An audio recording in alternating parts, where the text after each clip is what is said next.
لو الناس تبطل نفاق عمرك ما هتشوف صاحب زعلان من صاحبه. لو الناس تبطل نفاق عمرك ما هتلاقي اخ زعلان من اخوه. لو الناس تبطل نفاق عمرك ما هتلاقي ما بين الاهل وبعضيها في قطع صلة الارحام. والله النفاق سبب المشاكل اللي احنا فيها. حال الناس بقى حاجة غريبة. لو الناس تقول للواطي يا واطي هيعرف تمام وياخد جنب. لو الناس تقول للحرامي يا حرامي هيعرف تمام وياخد جنب. لو الناس تقول للعويل يا عويل في وشه هيعرف تمامه وياخد جنب. لكن للأسف الأيام دي تبقى عارف إنه حرامي وغسيل أموال وتفضل يا مولانا، اتفضل يا عم الحاج. العمدة راح العمدة جه، المعلم راح والمعلم جه، وهي كلها ايه؟ مديونة. اخويا حال الناس بقى حاجة غريبة، كذب وغش وزيف وخداع، كلها ماشية تسوق في الخيبة لأغراض شخصية وأطماع.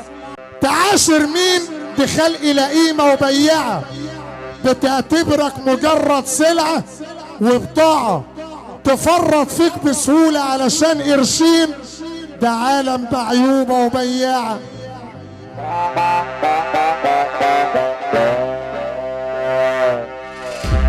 خلونا متفقين يا أيها السادة المستمعين إن في 3 حاجات ملهمش أي لازمة في إيد 3 من البشر والبني آدمين.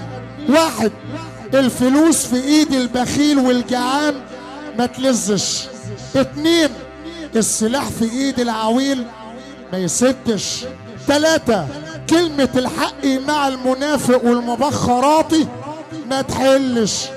ياللي انت جعان وبخيل وبتخاف على مالك، ايامك في الدنيا معدودة.